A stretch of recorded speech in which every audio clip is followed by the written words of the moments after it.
찬송가 22장 찬송가 22장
신촌 어머니 중보기도 모임 대표 되시는 조영희 권사님 인도로 중보기도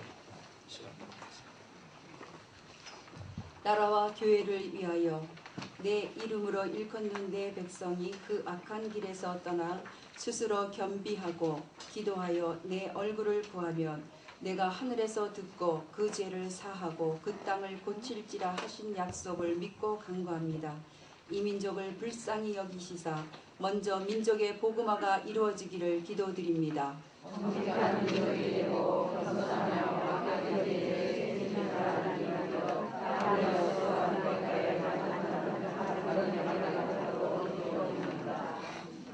가난과 억압, 배고픔에 처해 있는 북한 동포들을 불쌍히 여겨 주옵소서. 복음이 증거되게 하시고 신뢰와 화해가 앞당겨지기를 기도드립니다. 기도하는 교회,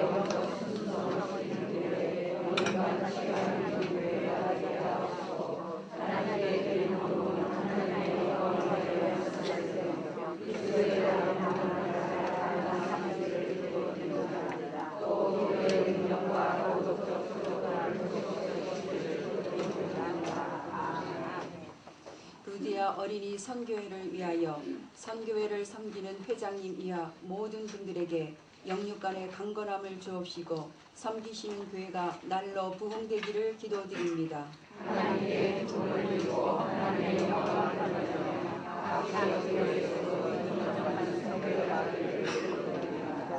루디아 어린이 선교회 회원 배가를 위하여 기도드립니다. 루디아 어린이 선교회 회원들을 위하여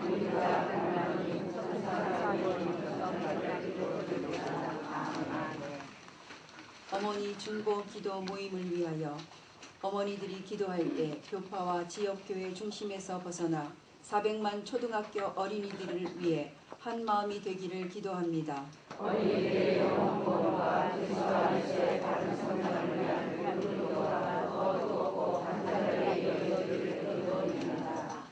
강남 신사, 강남 역삼, 동작, 영등포, 신천 어머니 중보 기도 모임이 활성화되기를 기도드립니다.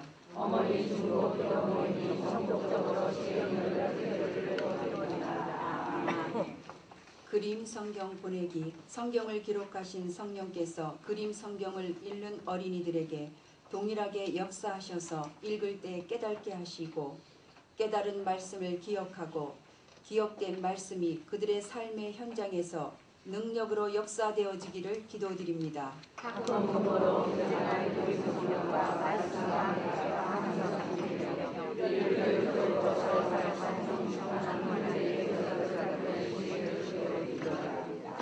그림 성경 보내기를 위한 자선 음악회가 열릴 때마다 꼭 필요한 귀한 종들을 보내주시기를 기도드립니다. 찬양을 통하여 하나님께 영광을 올려드리며 함께로 동역자들에게 의의 시간이 되어 그림 성경 보내기에 한마음이 될 수 있도록 기도드립니다.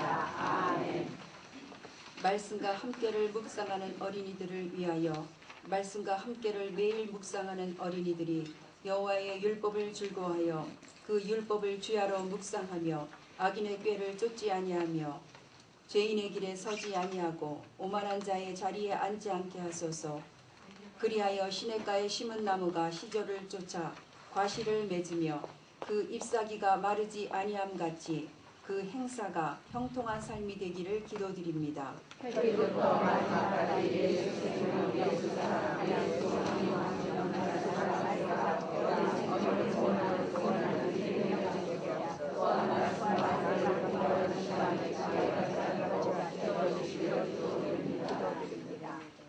러시아어 말씀과 함께가 번역 제작이 완간되고 다른 여러 언어로도 번역 제작될 수 있도록 기도드립니다. 외국어로 번역된 말씀과 함께가 번역되게 제작하려고 하나님을 만나기를 기도드립니다. 아멘.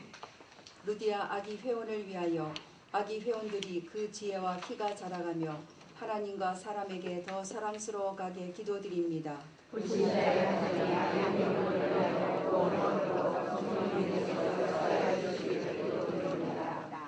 평강의 주께서 친히 때마다 일마다 태중아기와 아기 회원의 가정에 평강 주시기를 기도드리며 태중아기의 건강과 순산을 위하여 기도드립니다.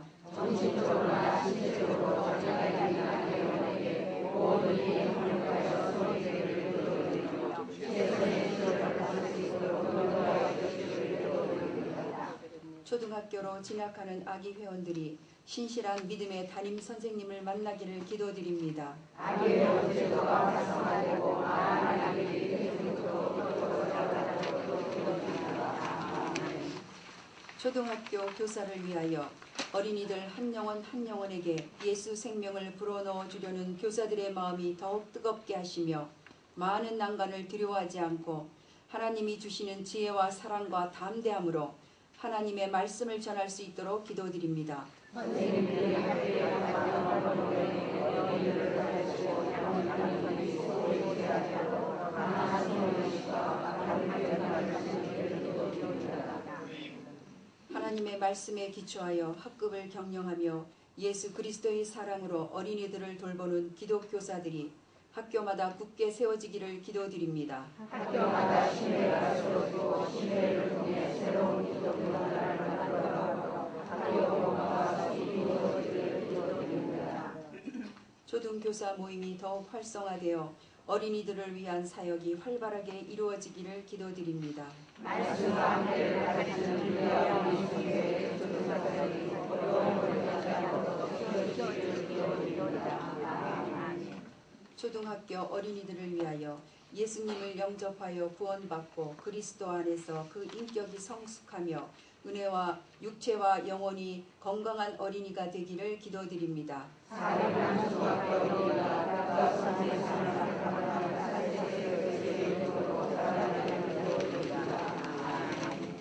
가정에서 하나님을 주인으로 모시는 가정이 되며 하나님께로부터 위탁받은 자녀를 주의 교양과 훈계로 양육하여 하나님의 사람으로 자라나기를 기도드립니다.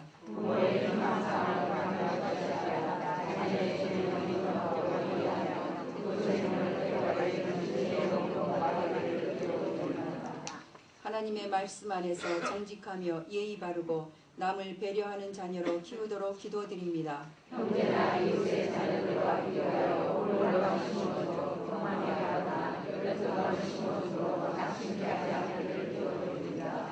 아멘. 어린이 놀이문화 및 문화활동 주 5일 근무제로 인한 토요 휴업일에 어린이들이 활동할 수 있는 지역사회의 건전한 문화공간이 만들어지도록 기도드립니다. 교회에서는 토요 휴업일에 어린이들을 위한 다양한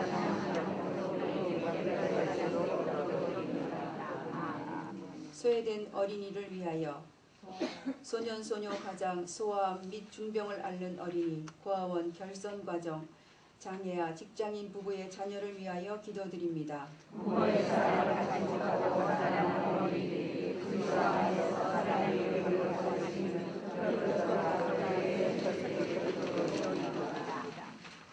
하나님께서 맡겨주신 정신지체나 신체장애를 가진 자녀를 참 사랑으로 돌볼 수 있도록 그 부모들에게 더 큰 은혜로 채워주시기를 기도드리며 더 많은 공동시설이 생기도록 기도드립니다. 장기 이루어진 어린이들을 위하여 병원과 학사하고 많은 자원봉사자들이 함께하도록 기도드립니다.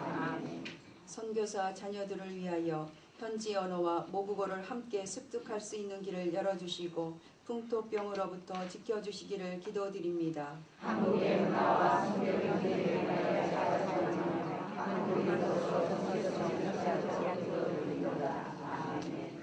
출판 및 매스미디어를 위하여 저질 만화 및 컴퓨터 게임 중독과 컴퓨터를 통한 음란물이 퇴치되고 TV 프로그램이 정서교육에 도움이 되고 건전한 윤리를 담은 내용으로 개발되도록 기도드립니다. 언어의 신화를 위하여 아름다운 언어와 부드러운 언어를 사용하도록 기도드립니다. 신실한 믿음의 작가들이 작품을 통하여 하나님의 영광을 드러내며 연예인들이 예수님을 믿음으로 방송을 통하여 하나님께 영광이 되도록 기도드립니다. 기독교 방송 및 언론 매체와 가족으로 전하는 복음의 물을 흩어지지 않는 사람으로 사용되기를 기도드립니다. 아멘. 교육부를 위하여 초등교육의 질적인 향상과 교육 환경이 개선되며 교사의 재교육 시설이 확장되도록 기도드립니다. 교육부 내에 하나님의 사람들이 세워져 신앙에 대한 흔들리는 교육을 주시고 하나님의 창조에 대한 지식을 알아가도록 기도드립니다. 학부모와 학생 교사들이 신뢰할 수 있는 교육 정책이 수립되어 교육의 100년 대계가 이루어질 수 있도록 기도드립니다. 초등교육 학교 선생님과 받아들이고 중교육도 교육으로 전환되어 그리스도인과 하나님이며 인도 인간의 성교육에서 하나님의 형상을 선교육으로 전환되기를 기도드립니다. 아멘. 다 함께 하시겠습니다. 하나님의 뜻을 위하여 루디아 어린이 선교회의 소원을 두고 하나님 하시는 하나님께 감사드립니다. 이 착한 일을 우리 가운데 시작하신 아버지 하나님께서 예수 그리스도의 날까지 이루실 것을 감사드리며 기도드립니다. 이를 행하시며 이를 성취하시는 하나님께 찬양과 영광을 돌려드립니다. 지금까지 30년 동안 섭리하시고 인도하여 오늘을 이르게 하신 하나님께서 앞으로도 동일하게 역사하여 주실 것을 감사하며 기도드립니다. 하나님께서 말씀하실 때 아멘으로 받으며 하나님께서 인도하실 때 즉시 순종하여 하나님의 기쁨이 되는 루디아 어린이 선교회가 되게 하여 주소서. 하나님의 사랑에 이끌려 모일 때마다 기쁨이 충만하며 어린이들을 사랑하여 마음 모아 기도할 때 하늘문이 열리고 순종하여 나갈 때 영원 구원의 열매가 풍성하게 맺도록 인도하여 주소서. 이 모든 말씀을 우리 주 예수 그리스도의 이름으로 기도드립니다. 아멘. 예수를 믿는 자에게 영생을 주시는 아버지 하나님, 우리에게 허락하신 이 풍요롭고 아름다운 큰 복을 인하여서 감사를 드립니다. 먼저 이 나라와 이 민족을 사랑하셔서 참 5천년간 흑암과 어둠과 혼돈 가운데 있었지만은 주의 복음이 전해짐으로 말미암아 하늘나라의 소망과 구원의 기쁨과 감격과 또 풍성한 그런 풍요로움을 누릴 수 있게 인도하여 주시니 감사합니다. 우리에게 또 복음의 빚진 자의 삶을 살게 하셔서 땅끝까지 이르러 충성된 예수님의 정인된 삶을 사는 가운데 36년 전에 루디아 선교회를 하나님께서 창립하여 주시니 감사합니다. 이 루디아 선교회를 통하여서 많은 사람들에게 주의 복음이 전해져서 예수가 그리스도임을 알게 하시고 그리스도의 문화권이 참 이렇게 형성이 되고 확장되게 하신 것을 감사합니다. 지금까지 영광 받으시고 또 루디아 선교를 사용하여 주신 아버지 하나님, 앞으로 더 귀하게 들어서셔서 지경을 넓히시고 또 많은 어린이들을, 많은 영혼들을 가슴에 품고 기도할 때 우리 하나님의 놀라운 역사가 이루어지게 도와주시옵기를 원합니다. 참 이 땅에 자라나는 세대들이 이 루디아 선교를 통하여서 예수님을 만나는 것뿐만 아니라 그들의 가치관이 변하고 꿈이 변하여서 이 나라와 민족 앞에, 온 세계 열방 앞에 아름답게 쓰임받는 그런 신실한 일꾼들로 준비되고 또 자라나게 도와주시옵기를 원합니다. 이제 우리 회장님, 이사장님을 비롯해서 총무님, 또 여러 이사님, 또 이름 없이 빚도 없이 루디아 선교를 위하여 애쓰고 수고하고 헌신하는 많은 분들이 있게 하신 것을 감사합니다. 이분들의 수고와 기도와 땀과 눈물을 하나님 기억하여 주옵시고 하나도 헛되지 않게 하시고 때가 이럴 때 풍성한 열매로 거둘 수 있게 인도하여 주시옵소서.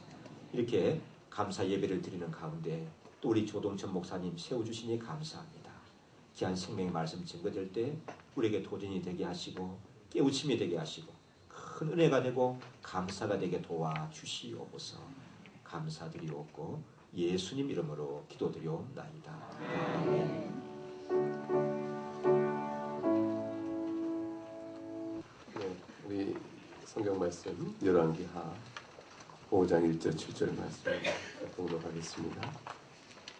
아람 왕의 군대장관 나아만은 그의 주인 앞에서 크고 존귀한 자니 이는 여호와께서 전에 그에게 아람을 구원하게 하셨습니다.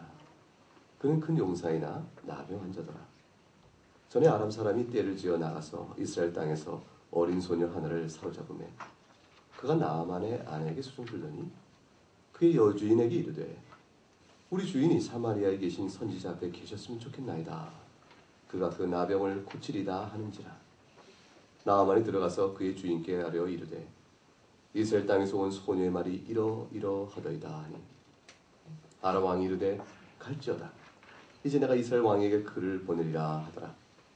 나아만이 곧 떠날새 은 10달란트와 금 6,000개와 의복 10벌을 가지고 가서 이스라엘 왕에게 그 글을 전하니 일렀으되 내가 내 신하 나아만을 당신에게 보내오니 이 글이 당신에게 이르거든 당신은 그의 나병을 고쳐주소서 하였더라.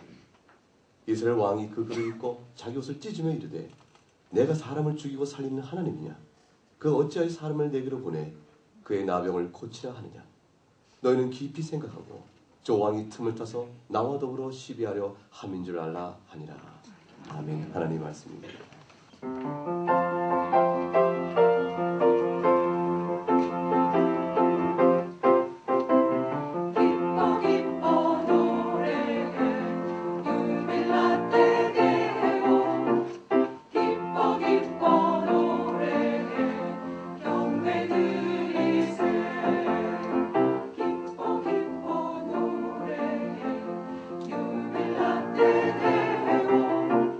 기뻐 기뻐 노래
할렐루야.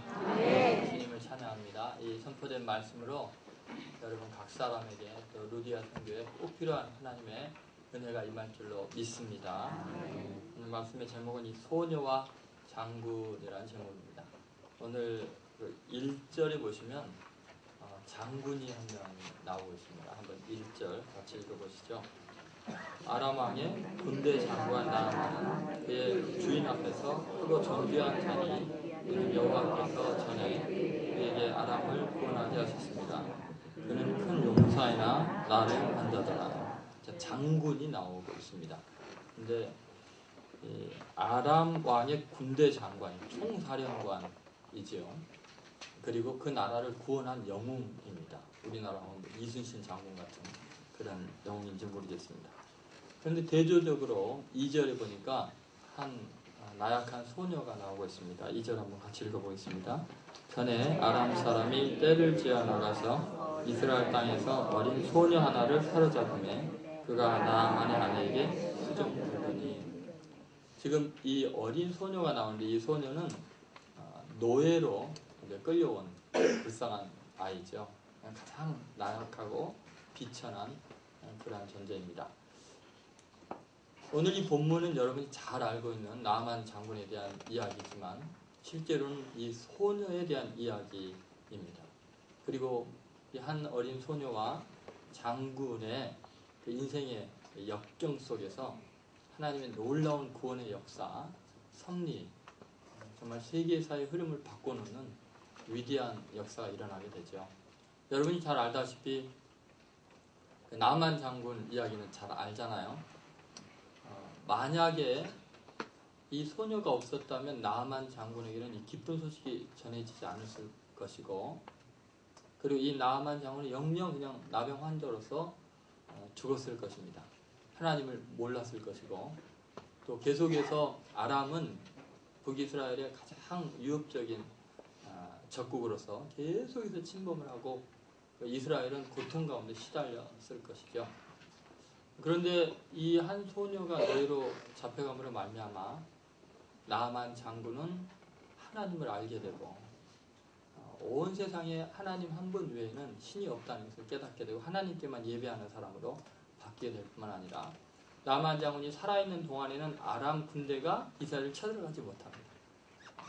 다시 말해서 한 소녀의 아주 절박했던 처절한 삶이 그 민족을 구원하고 지키는 가장 위대한 역사를 이루게 된 거죠. 도대체 어떻게 해서 이런 일이 일어났을까? 그 어린 나이에 노예로 끌려갔는데 어떻게 그런 믿음이 있었을까? 아마도 아주 어린 시절에 집에서 하나님에 대한 이야기를 들었을 것이고 기도를 배웠을 것이고 하나님 경외하는 법을 배웠을 것입니다.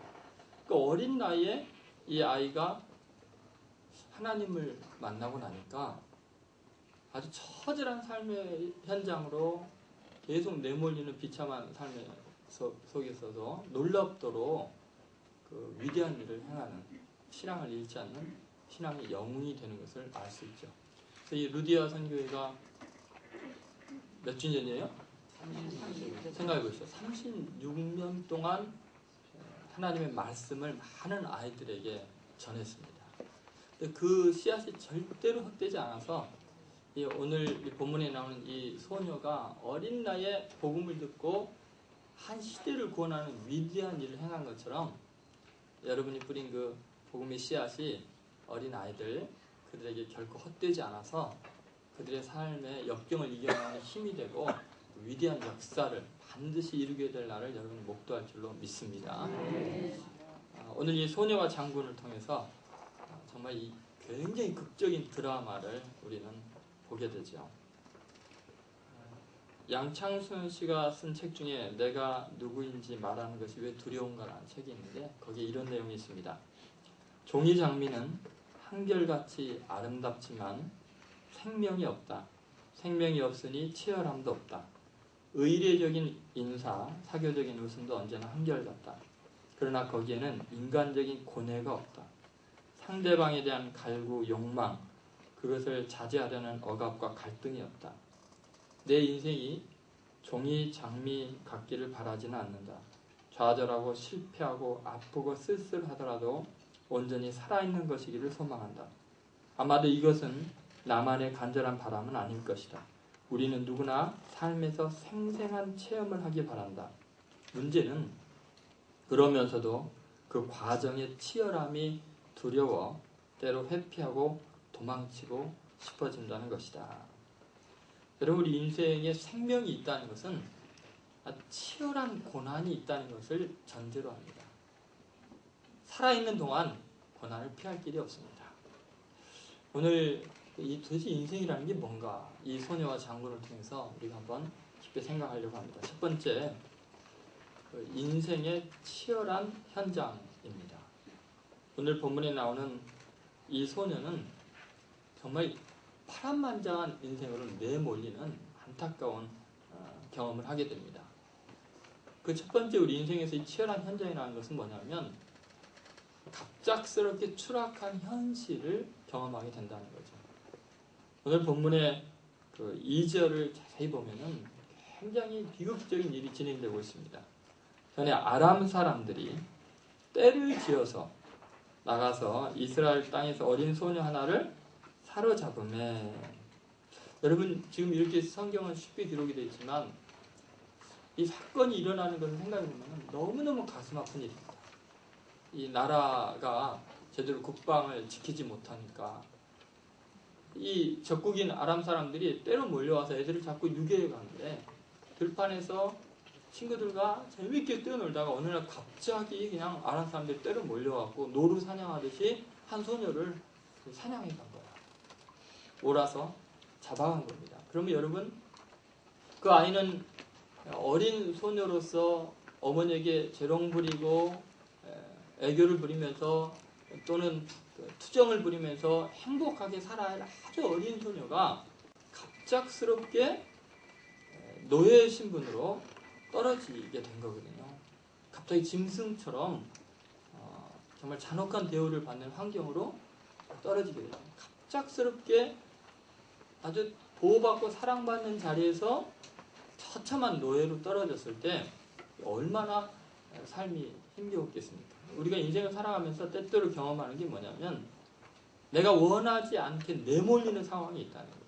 사람들이 때로 몰려와서 나를 이렇게 잡아가듯이 삶을 살아가다 보면은 정말 예상치 않는, 전혀 나의 의사와 상관없는 그런 구조 속으로, 환경 속으로 내몰려서 극심한 고통을 겪게 되는 그런 아픈 현실들이 있습니다. 삶의 현장이 갑자기 추락했을 때 우리는 삶이 얼마나 치열한가를 비로소 깨닫게 되죠. 여기 어르신들 시집가 하면은 정말 행복할 줄 알았는데 예상치 못한 사람, 정말 시댁 식구에게 내몰리고 주위 사람에게 내몰리고 그런 아픔들이 있죠. 우리 아이들도 마찬가지입니다. 학교 가는 게 그렇게 좋을 줄 알았는데 얼마나 힘든 상황 속에 애들이 그냥 왕따를 시키고 폭행을 하고 부모님도 학원도 온통 공부로 몰아넣고 이 갑자기 추락한 삶의 현장, 그것이 애들이 감당하기 힘든 거죠. 이 아이는 더 힘든 경험을 하게 되는데 자기의 신분이 노예로 전락했다는 것을 이제 수용해야 됩니다. 그것은 뭘 의미하냐면 이 현실을 받아들이기 위해서는 자아가 깨지지 않으면 안 되는 아픔이 있습니다. 자, 이 소녀를 누가 배려를 하겠어요?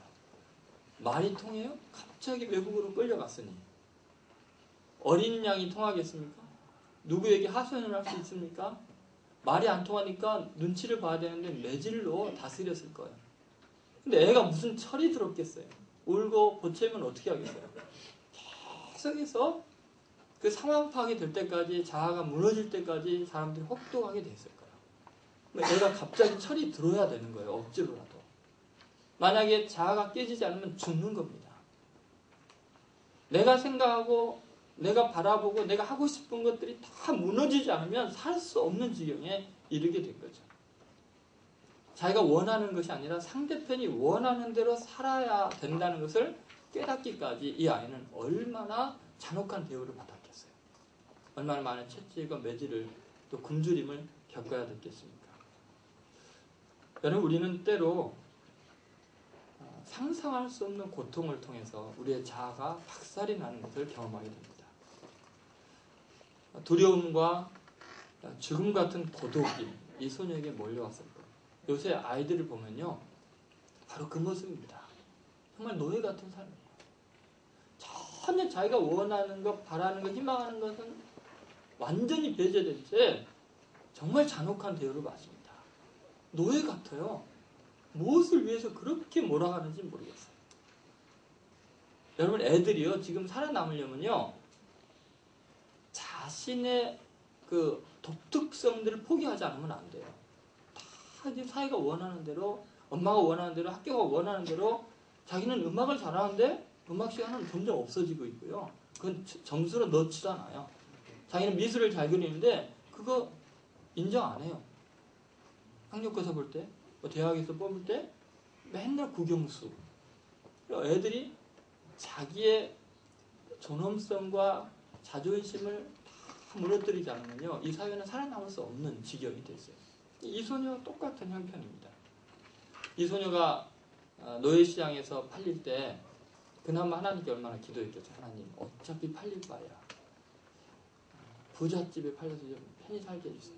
또는 학자의 집에서 인격적인 대우받으면서 지낼 수 있게 해주세요. 또는 정치인의 집에라도 팔려서 좀 권력 있는 사람 밑에서 편하게 노예 생활하게 해주세요. 근데 하필이면 팔린 게 누구 집이었어요? 나만 장군의 집이면 거기 누가 가득해요. 그 집에는 군인들만 있을 거 아니에요. 그럼 소녀가, 어린 소녀가 군인들 사이에서 얼마나 그 딱딱한 규율 속에서 고통을 겪겠어요. 얼마나 사는 게 무섭겠어요. 떨리겠어요. 고향의 시냇물 절절절 흐르는 곳에서 물고기 잡고 죄악들 던지면서 꽃을 꺾고 친구들과 뛰어놀던 애가 갑자기 이렇게 비참한 지경에 이르렀습니다. 이 추락한 현실, 삶의 치열함, 이것을 깨닫고 거기에 자아가 완전히 무너지는 그 경험, 그것을 그대로 받아들이지 않으면 살 수 없는 세상이 되었습니다. 두 번째, 인생의 전환점이 있습니다. 그런데 어떻게 해서 그 소녀는 그 절망적인 상황에서 자기의 민족을 구원한 영웅이 됐을까? 이렇게 위대한 역사를 이루었을까? 그것은 아주 중요한 인생의 전환점을 이 소녀가 발견했기 때문에 그렇습니다. 아주 중요한 내용이죠. 첫 번째, 이 인생의 전환점은 어떻게 생기냐면은 고난의 보편성을 발견하는 것입니다. 한번 따라하세요. 고난의 보편성. 이 소녀가요, 정말 놀라운 이야기를 하고 있는데 한번 3절 말씀을 보시죠. 3절 같이 읽습니다. 그의 여주인에게 이르되 우리 주인이 사마리아에 계신 선지자 앞에 계셨으면 좋겠나이다. 그가 그 나병을 고치리이다 하는지라. 여러분, 이 2절과 3절은 쉽게 쓰여지지만 엄청난 시간과 많은 고통의 세월들이 지나고 있는 거죠. 근데 이런 고백이 나올 정도면 보통 지금 많은 사건이 있는 게 아니죠. 여러분 생각해 보십시오. 어떻게 노예인 주제에 자기 주인의 병을 걱정하는 사람으로 바뀌었을까요? 그 어린 것이 무슨 철이 들어서 왜 이런 변화가 있을까요? 이 행간에는 많은 지금 사건이 있는 거예요. 그 첫 번째가 바로 이 고난의 보편성에 대한 발견입니다. 어느 날 이 소녀가 아마 주모의 심부름으로 앞방에 뭘 갖다 놓으러 갔는지 아니면 마루를 닦고 있었는지 모르겠는데 흐느끼는 소리가 방 안에서 들리는 거예요. 그것도 나만 장군이 퇴근한 다음인데 도대체 무슨 일인가 하면서 벌어진 문틈으로 걸레질하면서 봤을지 모르겠어요. 나만 장군이 투구를 벗는데 그 얼굴이 온통 문둥병이 들어서 고름이 흐르는 거예요. 옷을 벗는데 온 몸이 다 썩어서 문드러져 있는 거예요. 그것을 보는 순간 이 어린 소녀의 충격이 얼마나 컸겠습니까? 완전히 모든 인생관이 바뀌게 됩니다. 세상에서 자기가 가장 불쌍하고 비극적인 인생이라고 생각했을 거예요.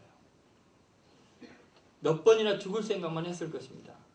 그런데 아무리 행복한 사람이라도 감추고 있는 불행의 그늘이 있다는 사실을 깨닫게 됩니다. 아무리 강한 사람이어도 결국은 죽을 수밖에 없는, 썩을 수밖에 없는 인간인 것을 보게 된 거죠. 자기만 밤마다 남모르게 눈물을 흘리고 정말 지옥 같은 시간들을 보내고 있는 줄 알았는데 자기의 주인인 나만 장군도 갑옷과 투구를 묶고 가슴을 쥐어뜯으면서 울고 있는 거예요. 자기만 홀로 인격적인 상처를 겪고 있는 줄 알았더니 그렇게 존귀했던 나만 장군도 자존심에 엄청난 상처를 받고 있었던 거예요. 자기만 노예로 갇혀 사는 줄 알았는데 그렇게 자유로울 줄 알았던 장군은 갑옷과 투구 속에 갇혀 사는 비천한 인생이었어요. 소녀가 이걸 보는 순간 너무나 불쌍한 생각이 듭니다. 자기의 고난을 알기 때문에 상대편의 고통이 자기의 고통으로 느껴지는 거죠. 그때부터 갑자기 눈물이 왈칵 쏟아지면서 하나님, 나만 장군 너무 불쌍해요. 얼마나 고통스러운 삶을 살까요? 저 감추느니라고 나보다 더 힘들었겠네요. 여러분, 그의 잔인했던 성격의 내면에 이런 아픔이 있다는 것을 깨달으면서 이해가 가기 시작하는 거예요. 보편적인 인생의 고난, 이 진리 앞에서 이 소녀는 갑자기 자기의 내적인 상처가 다 씻어지는 걸 느낍니다. 더 나아가서 원수까지 불쌍히 여기는 성숙한 인격으로 완전히 바뀌게 되죠. 여러분, 때로 우리는 고난을 겪을 때 신기하게도 자기에게만 몰입하게 됩니다. 왜 나에게만 이런 고난이 있냐? 왜 나에게만 이런 시련이 있냐고. 그렇게 자기만 보면은, 자기만 고난당한다고 생각한다면 절대로 인생의 전환점이 생길 수 없습니다. 다행히 하나님의 은혜로 이 소녀에게는 자기만이 아니라 자기가 부러워하고 두려워하는 대상마저도 고난에서 피할 수 없다는 것을 깨달으면서 이 소녀는 인생의 아주 중요한 전환점을 맞게 되는 거죠. 두 번째, 이 인생의 전환점이 생기게 된 것은 사명의 발견입니다. 한번 따라하세요. 사명의 발견. 사명의 발견. 이 극심한 고난을 통해서 이 소녀는 철학자보다도 또 학자보다도 더 깊은 그 인생의 진리를 깨닫게 됩니다. 이 순간에 이 소녀는 자기의 고난 속에 감춰져 있던 의미를 깨닫게 되고 그 고난을 통해서 하나님께서 자기에게 허락한 위대한 사명을 발견하게 됩니다. 자기는 이런 비천한 일이 국가적인 그 허술한 방비 때문인 줄 알았고 어른들 원망했고 악한 적들의 그 간악함 때문이라고 비인간적인 행위 때문이라고 생각을 했습니다. 아니면 재수가 나빴다고 생각했을지 모르겠어요. 그런데 자기가 고난당한 이 모든 것은 사실은 하나님께서 자기에게 할 일이 있어서 이곳에 보냈다는 걸 알게 돼요. 영원히 하나님을 알지 못하고 고통 가운데 질병 가운데 죽을 수밖에 없는 저 나아만에게 하나님을 전하라고 구원의 길을 알려달라고 하나님께서 자기를 이곳에 파견한 것으로 깨닫게 된 거죠. 그 고난 속에 그 추락한 현실 그 자체 속에는 하나님의 섭리가 있고 하나님의 위대한 사명이 있다는 것을 발견한 거죠. 그냥 무의미하게 당하는 고난이 아니고 그 고난 속에는 하나님의 위대한 섭리가 있다는 것을 알게 된 것입니다. 갑자기 인생에 소망이 생기게 됩니다. 사명감에 사로잡히니까 희망이 생기기 시작합니다. 저 장군을 반드시 내가 하나님께 인도해야겠다. 이거 깨닫는 순간부터 분명히 노예 생활하는 태도가 달라졌을 거예요. 왜냐하면 이 하나님을 전하려면 인정을 받아야 되니까. 더 열심히 봉사하고 주모에게 더 충성을 하고 계속해서 나만 장군을 위해서 기도하면서 어떻게든지 하나님의 살아계심을 저 사람에게 전할 수 있게 해주세요. 얼마나 열심히 봉사했겠어요. 그러니까 나중에요. 주모에게 한마디 했는데 적국의 노예 소녀가 한 말을 그 주모가 믿잖아요. 완전히 감화시킨 거예요. 그리고 자기 남편에게 이야기를 하잖아요. 그 소녀의 말인데 이 나만 장군이 자기 왕에게 가서 아람 왕에게 가서 이스라엘에서 잡혀온 노예 소녀가 이런 말을 했습니다 하고 왕에게 부탁할 만큼 소녀를 믿고 있는 거예요. 그것은 이 소녀의 삶이 태도가 완전히 달라졌다는 것을 의미하는 거예요.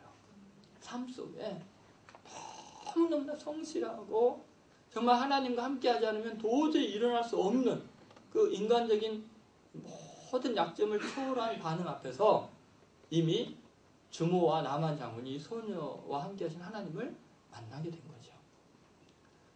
사명감에 사로잡히면요, 현실의 비애 앞에서 위대한 섭리를 보게 되는 거죠. 의미를 깨닫게 되는 거예요. 사명의 발견이 이 소녀의 삶을 바꾼 거지, 환경이 바뀐 게 아니에요. 신분이 바뀐 게 아니에요. 누가 칭찬한 것도 아니에요. 사명을 발견하면 고난의 그 현장이 가장 위대한 전환점이 되는 거죠. 의미를 발휘하게 돼 있어요. 세 번째 삶의 전환점을 가져온 것은 신앙의 재발견입니다. 지금 이 소녀가 에스더처럼 왕비나 됐다면, 적국에 그렇게 포로로 잡혀와서도 에스더같이 왕비가 됐다면 하나님 믿으라고 이야기할 수 있지만, 지금 노예로 끌려간 주제에 자기 주인에게 당신이 하나님 앞에 있으면, 선지자 만나면 당신이 치료받을 수 있습니다, 희망이 있습니다 하고 말하는 것이 얼마나 어려운 이야기예요. 그렇게 이야기하면 나만 장군이 뭐라 그러겠어요? 니나 잘 살아라. 야, 하나님이 살아계시면 너를 왜 노예로 잡혀오게 놔뒀겠냐. 말도 안 되는 소리 하지 마라. 네 꼴을 보고 네 신앙 이야기해라. 네 하나님 이야기해라. 너도 구원하지 못한 하나님이, 너가 그렇게 하나님 잘 믿는데 너를 버린 하나님이 하나님을 대적한 나를 구원할 리가 있냐? 말이 되는 소리를 해라. 이런 소리 들을 거 아니에요. 여러분, 그 뻔한 그 상황에서 놀랍게 이 소녀는 당당하게 하나님을 전하고 있다는 거예요. 뭘 의미할까요? 자기도 구원하지 못한 하나님을 신뢰하고 있고요. 그 하나님의 무능을 경험해놓고 하나님의 무관심을 경험해놓고도 여전히 하나님을 신뢰하고 있는 이 믿음이 어디서 생긴 걸까요? 여러분, 어린아이의 믿음이라는 게 대단합니다. 어른들은요, 머리 계산 아니라고 이런 게 안 돼요, 이게. 근데 어렸을 때 복음을 들으면요, 모든 상황을 초월해서 하나님을 하나님으로 그냥 인정하는 거예요. 단순히 받아들이는 거죠. 통계에 의하면 70세 이상에 대해서 예수님을 만나는 것은 거의 기적 같은 일들이에요.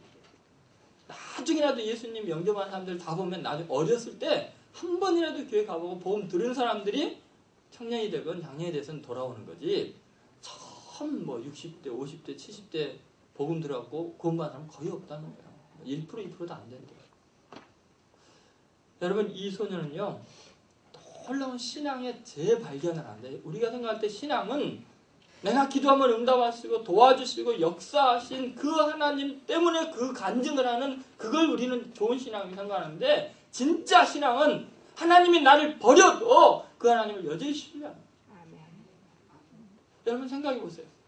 가장 위대한 신앙이 뭐냐? 어쩌면 하나님보다 더 믿음이 좋은 것 같아요. 하나님을 더 믿어주는 것 같아요. 하나님이 내게 행한 것보다. 여러분, 놀랍게 나의 실패가 하나님의 실패가 아니라고 고백할 수 있는 것이 진짜 신앙입니다. 나를 구원하지 못한 하나님이 반드시 어떤 섭리가 있고 의미가 있기 때문에 내게 이런 고난을 허락한 거지. 하나님은 절대 실패하지 않는다. 단기간적으로 볼 때 내 삶이 실패한 것 같고 고난의 연속인 것 같고 하나님이 날 버린 것 같지만, 그것은 내 생각이고 내 하나님은 나보다 크신 분이고 생각이 크시기 때문에 이 모든 고난 속에 하나님의 놀라운 승리가 있을 줄 믿는다.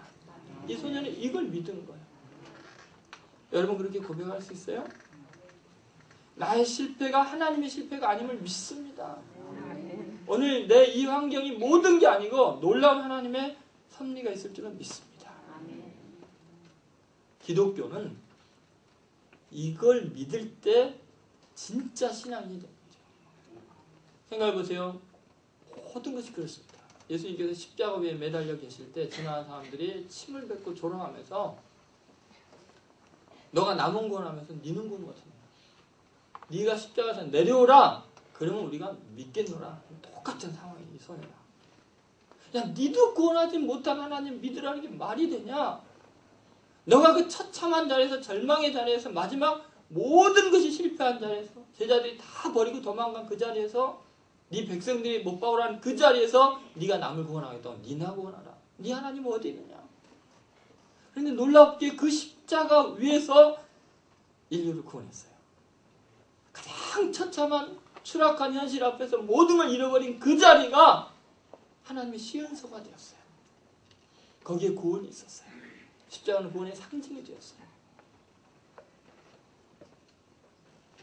여러분 자신의 현실의 처지에는 하나님의 선한 섭리가 있다는 것을 믿으셔야 됩니다. 절대 내 모습이, 내가 판단하는 것이 사람들이 규정한 그런 평가가 다가 아니에요. 우리 하나님은 훨씬 기쁘시고 훨씬 높으시고 훨씬 위대하신 분이죠. 다윗은 이걸 잘 알았던 사람입니다. 시편 138편에 다윗이 3절에 이렇게 말합니다. 내가 간구하는 날에 주께서 응답하시고 내 영혼을 장려하여 강하게 하셨습니다. 내가 고통 가운데 현실이 너무나 부조리해서 간구하고 울부짖을 때 하나님이 내 영혼을 장려해주고 나를 강하게 하셨나이다. 이 소녀를 하나님이 강하게 해주고 있는 거죠. 7절에 보니까 내가 환난 중에 다닐지라도 주께서 나를 소성케 하시고 주의 손을 펴사 내 원수된 노를 막으시며 주의 오른손이 나를 구원하시리이다. 그리고 8절에 이렇게 말합니다. 여호와께서 내게 관계된 것을 완전케 하실지라. 여러분 아무리 현실이 어려워도 하나님이 내게 관계된 것 반드시 완전케 하실 줄로 믿습니다. 이처럼 이 소녀도 하나님의 능력을 자신의 실패한 인생 한가운데서도 굳게 믿었습니다. 엉망이 된 삶의 자리에서 여호와께서 내게 관계된 이 모든 것을 완전케 하실 줄로 믿습니다. 이것이 신앙의 진수입니다. 이것이 인간이 하나님에게 할 수 있는 최고의 신앙 고백이죠. 여러분 이 세 가지가 우리 인생을 완전히 바꿔놓는 거예요. 세 번째 우리가 생각할 것은 인생의 기념비입니다. 도대체 인생은 무엇을 남기기 위해서, 아니 무엇이 인생의 성공이냐는 거예요. 가장 위대한 삶이 뭐냐는 거예요. 여러분 놀랍게도 그 소녀의 정말 지혜롭고 용감한 복음 증거 때문에, 아니 그 소녀의 절망적인 삶 때문에 한 사람이 구원을 받습니다. 그 나아만 장군이 그 하나님의 큰 능력을 경험하고 얼마나 감격하고 있는지 15절 이렇게 말하고 있습니다. 제가 읽어드리겠습니다. 나아만이 모든 군대와 함께 하나님의 사람에게로 돌아와서 그의 앞에 서서 이르되 내가 이제 이스라엘 외에는 온 천하에 신이 없는 줄을 아나이다. 청하건대 당신의 종에게서 예물을 받으소서. 여러분 나만 같은 이방인이 이 적대 국가의 총사령관이 온 천하에 이스라엘 외에는 하나님이 없는 줄 알겠다. 이스라엘이 하나님이 유일한 신인 것을 내가 알게 되었습니다. 그 고백이 터져나왔습니다. 그리고 나중에 17절에 보니까 나아만이 이렇게 말합니다. 나아만이 이르되 그러면 청하건대 노새 2마리의 실을 흙을 당신의 종에게 주소서. 이제부터는 종이 번제물과 다른 희생제물을 여호와 외에 다른 신에게는 드리지 아니하고 다만 여호와께 드리겠나이다. 나는 하나님만 예배하는 사람이 되겠습니다. 적의 장수가 이렇게까지 완전히 거듭나 버렸어요. 그리고 흙으로 기념비를 쌓고 자기를 구원하신 하나님께 예배를 드리며 평생을 살고 자기가 있는 동안에는 절대로 이스라엘을 침략하지 못하도록 모든 것을 막아주는 이스라엘의 방패가 되어줍니다. 이스라엘의 구원자가 되어줍니다. 여러분 가만히 생각해 보십시오. 우리 인생에 이런 기념비 하나는 만들어야 되잖아요. 나아만이 쌓은 기념비는 흙으로 지었기 때문에 풍파에 다 없어졌지만 이 소녀의 인생이 남긴 기념비는 나아만 장군 자체였습니다. 이 하나님의 말씀은 영원까지 있을 것인데 이 소녀의 기념비인 이 나아만 장군의 이야기도 영원히 남을 것입니다. 여러분 가만히 한번 생각해 보십시오. 칼과 창으로 적군을 쓰러뜨리고 모든 공격을 막을 수 있지만 그 적군을 친구로, 아군으로 만든다는 것은 더 위대한 일 아닙니까? 여러분, 소녀는 노예였습니다. 모든 사람이 보기에 가장 불행한 아이였습니다. 미천하게 짝이 없는 존재였습니다. 이스라엘에서도 아람 군대에서도. 그것은 사람이 보는 눈입니다. 그런데 하나님이 보시기에는 이 소녀만큼 고결한 영혼을 지닌 사람이 어디 있습니까? 이 소녀만큼 큰 믿음, 보배로운 믿음을 가진 신앙의 영웅이 어디 있겠습니까? 가장 용감하고 지혜로운 사람, 가장 위대한 사람이 있다면 하나님 눈에는 이 노예 소녀가 아니었겠습니까? 이스라엘 왕은 나만 장군이 왔을 때 통곡을 하면서 옷을 찢고 두려움에 떨었습니다. 그러나 이 노예 소녀는 당당했습니다. 이 소녀의 기념비는 역사의 풍에도 결코 무너지지 않는 그런 사람 자체, 영혼 자체를 권하는 엄청난 기념비이죠. 노예의 인생을 승리의 정복자로 바꾸시는 하나님의 위대하심은 이 소녀의 삶을 통해서 역사 가운데 입증이 된 것입니다. 영원한 기념비를 간직한 이 소녀야말로 진정한 승리자입니다. 더 이상 노예가 아니라 적국의 심장부에 파견해서 적장의 영혼을 사로잡은 영원한 승리자입니다. 이 소녀의 승리는 소년 다윗의 승리와 비견이 됩니다. 다윗은 자기 나라를 위협하는 골리앗을 쳐서 죽여서 이겼습니다. 그런데 다윗이 그렇게 골리앗을 죽인 이후에 골리앗의 형제들이 더 일어나서 계속 이스라엘을 침범했고 사울왕은 계속 싸워야 했습니다. 근데 이 소녀가 나만 장군을 구원한 이후부터는 나만이 살아있는 동안에는 아람이 절대로 이스라엘을 침범 못하도록 완벽하게 보호했습니다. 우리는 다윗의 승리에 취해 있지만 하나님은 이 소녀의 승리에 감격하고 계십니다. 다윗보다 훨씬 하늘나라에서 높은 자리에 위대하게 인정받은 사람이 있다면 이름도 없는 바로 이 소녀입니다. 여러분, 왜 하나님께서 이 소녀의 이름을 기록 안 했을까요? 그것은 어린이는 누구나 이렇게 될 수 있다는 거예요. 신앙만 있으면. 이것은 보편적인 일이 될 수 있다는 거예요. 이름 없는 문명의 사람이 이런 위대한 일을 할 수 있다는 거예요. 오늘 여기 앉아있는 여러분 한 사람 한 사람이 하나님 앞에는 다 무한한 가능성의 사람이라는 거예요. 우리가 실패하고 또 고통 가운데 사로잡혀 있을 것 같을 때 헤어날 수 없는 현실 앞에서 그것은 비극도 아니고 하나님의 무능도 아니고 하나님의 전투를 위한 영적인 승리를 위한 파견이라는 것을 잊지 마십시오. 우연이 아닌 하나님의 계획이었습니다. 우리들의 고난에는 의미가 있습니다. 우리의 삶이 치열한 이유는 우리 영혼이 살아있기 때문입니다. 생생한 살아있는 장미이기 때문에 향기를 바라는 것입니다. 시편 34편 8절 10절에 이런 말씀이 있습니다. 너희는 여호와의 선하심을 맛보아 알지어다. 그에게 피하는 자는 복이 있도다. 너희 성도들아 여호와를 경외하라. 저를 경외하는 자에게는 부족함이 없도다. 젊은 사자는 궁핍하여 줄일지라도 여호와를 찾는 자는 모든 좋은 곳에 부족함이 없으리로다. 이사야서 40장 31절에 그 유명한 말씀 있잖아요. 여호와를 앙망하는 자는 새 힘을 얻으리니 독수리의 날개침에 올라간 같은 것이요 다른 박질하여도 곤비치 아니하겠고 걸어가도 피곤치 아니하리로다. 역사의 회오리에 찢겨진 장미처럼 소녀의 인생은 사람들이 보기에 실패하고 비천한 고난의 연속인 인생이었지만 절대 그것이 끝이 아니었습니다. 안락한 종이장미에게는 있을 수 없는 십자가의 향기와 열매가 고이 간직되어 있습니다.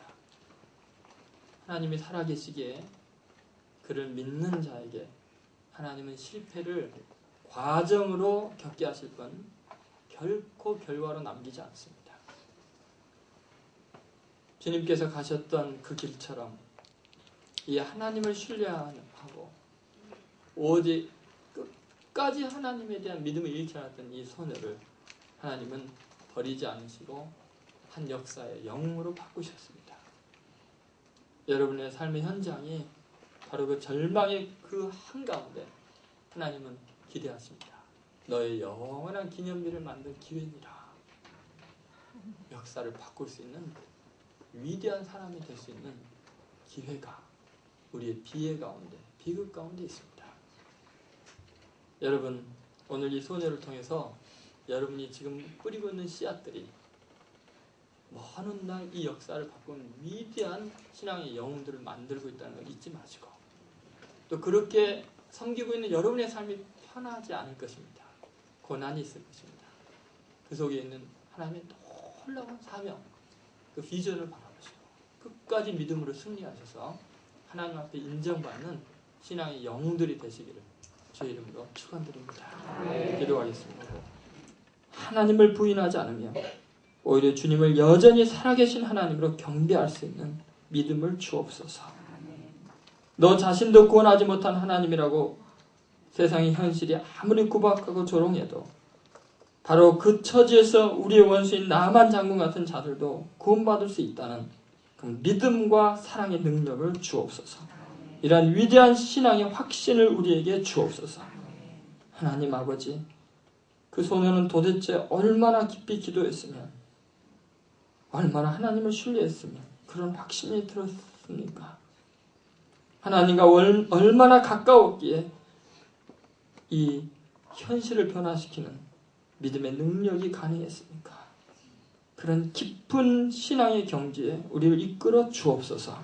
처절한 삶의 현장에서도 살아있는 장미처럼 생생히 향기를 바라는 신앙의 영웅들로 우리를 변화시켜 주옵소서.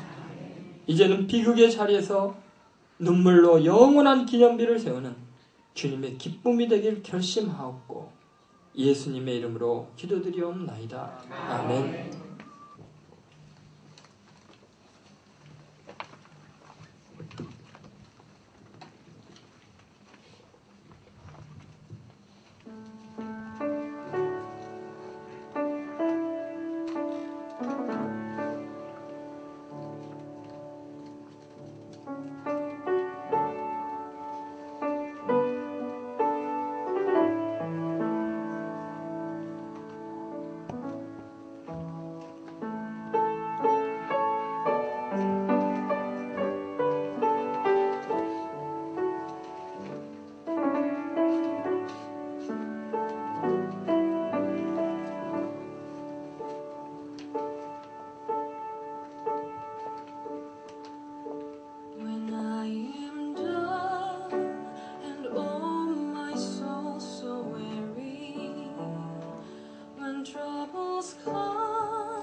Raise me up so I can stand on mountains. You raise me up to walk on stormy seas.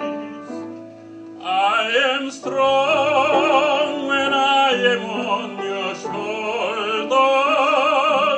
You raise me up.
Toward that I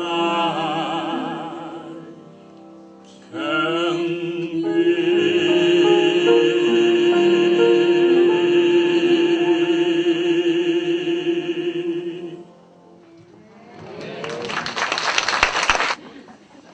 이제 찬송가 540장 찬송하면서 헌금 준비하겠습니다.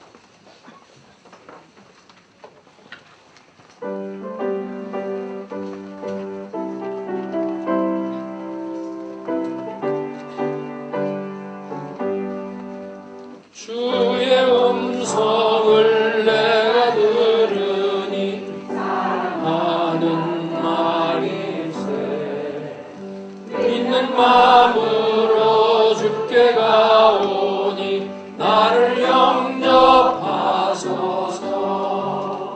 내가 매일 십자가 앞에 가까이 가오니 구세주의 흘린 봄의 피로써 나를 정케 하소서. 주의 보좌로 나아갈 때에 어찌하니 기쁠까. 주의 얼굴을 항상 배우니 더욱 친근합니다. 내가 매일 십자가 앞에 더 가까이 가오니 구세주의 흘린 봄의 피로써 나를 정케 하소서.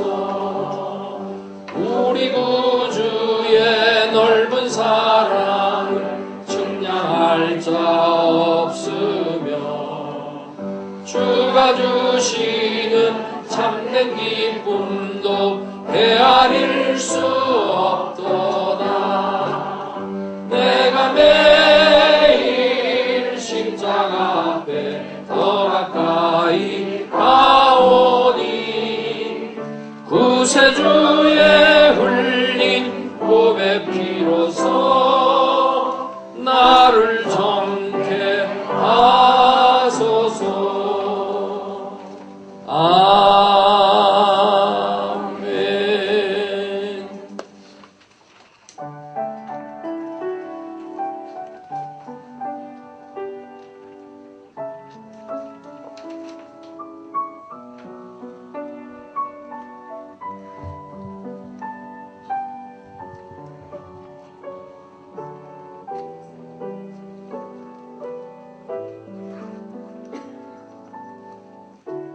왕이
신실하신 여호와 하나님 아버지, 루디아 어린이 선교회 36주년 참립 감사 예배로 하나님을 예배하게 하시니 감사를 드립니다. 이 시간 에베네셀의 하나님의 이름 앞에 우리 자신을 온전히 엎드리기를 원합니다. 하나님, 이 시간 우리가 가지고 있고 누리고 있는 것 때문이 아니라 하나님이 하나님 되시기 때문에 하나님을 송축합니다. 하나님, 오늘도 귀한 말씀을 주심을 감사드립니다. 포로여 노예였던 어린 소녀가 파란만장한 삶의 현장으로 내몰리는 상황 가운데서도 두려움을 누르고 강하고 담대하게 목소리를 높여 한 영혼을 불쌍히 여기며 복음을 전함으로 영혼을 주께로 인도하는 그 소녀의 영성이 우리 안에 충만하게 하여 주시옵소서. 우리의 삶의 자리를 통해 하나님의 나라가 확장되어지는 하나님의 거대한 프로젝트에 동참하는 동역자들이 다 되게 하여 주시옵소서. 하나님, 이 시간 주님 발 앞에 마음을 깨뜨리고 눈물을 흘리며 머리털로 발을 닦고 옥합을 깨뜨려 사랑에 헌신을 했던 마리아의 영성이 우리 안에 충만하게 하여 주시옵소서. 하나님, 이 시간 우리 루디아 어머니 중보기도 회원들이 꿇는 무릎을 통해서 이 땅 가운데 영적 통증조차도 느끼지 못하고 주리에 혼미한 어린 영혼들을 향한 아버지의 마음이 어디에 있는지, 아버지의 아픔이 어디에 있는지, 아버지의 눈길이 어디에 머물러 있는지 아버지의 마음을 담아 성령으로 기도하는 여종들이 되게 하여 주시옵소서. 예수님 오시는 그날까지 선한 일을 위해 지음 받은 자답게 아름다운 열매들이 풍성히 맺어가게 하여 주시옵소서. 이 시간 우리의 작은 정성의 물질을 모아 주님께 드립니다. 하나님께서 쓰시고자 하시는 곳에 풍족하게 쓰여질 수 있기를 소망합니다. 무엇보다 잃어버린 바 된 수많은 어린 영혼들을 향해 지역적으로 구원의 공동체를 이루어 나아가는데 넉넉히 쓰여질 수 있도록 지경을 넓혀 가시옵소서. 어린아이의 작은 헌신을 보시고 예수님께서 축사하셨더니 5,000명을 먹이고도 12강줄이가 남았던 것처럼 오병이어의 역사가 이 시간 일어나게 하여 주시옵소서. 예수 그리스도의 이름으로 기도 올리옵나이다. 아멘.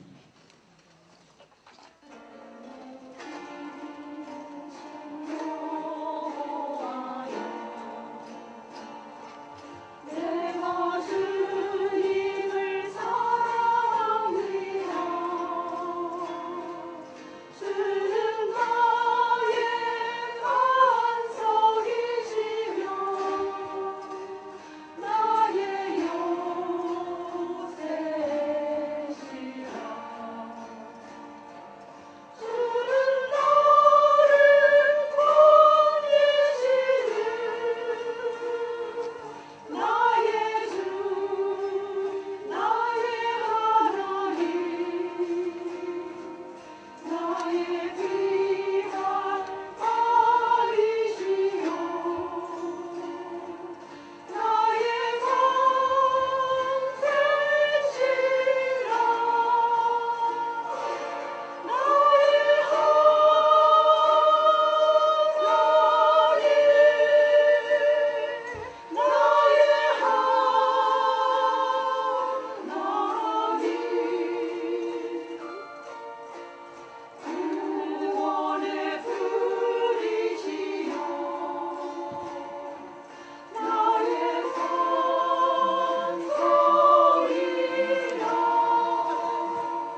지금은 교회 머리 되시는 우리 구주 예수 그리스도의 은혜와 하나님 아버지의 무한하신 사랑하심과 성령님의 감화 충만하심과 교통하심이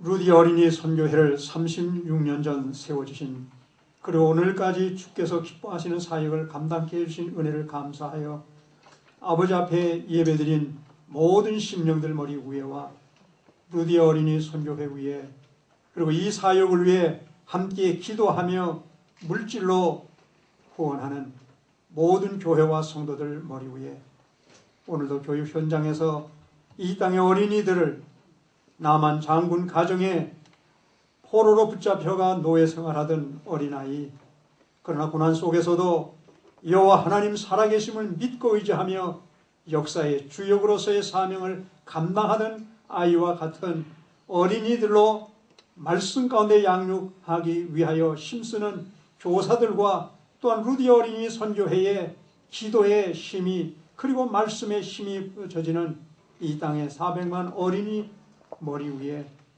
영원토록 함께 하시옵기를 간절히 축원하옵나이다. 아멘.